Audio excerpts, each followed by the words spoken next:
तालुकास्तरीय पावसाळी क्रीडा स्पर्धेला सुरुवात। नांदेडच्या हिमायतनगर येथे तालुकास्तरीय पावसाळी क्रीडा स्पर्धेचे आयोजन करण्यात आले आहे।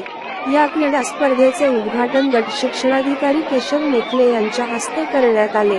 हिमायतनगर शहरातील गुरुकुल इंग्लिश स्कूलच्या मैदानावर या क्रीडा स्पर्धा पार पडणार आहेत। या स्पर्धेत हिमायतनगर तालुक्यातील जिल्हा परिषद शाळांच्या विद्यार्थ्यांनी सहभाग घेतला आहे।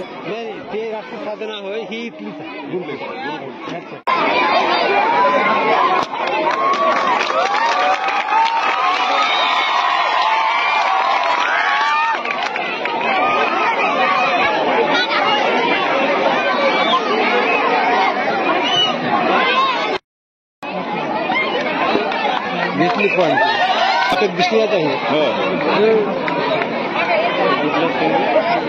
हे नाही ते राष्ट्र साधना होय ही इथलीच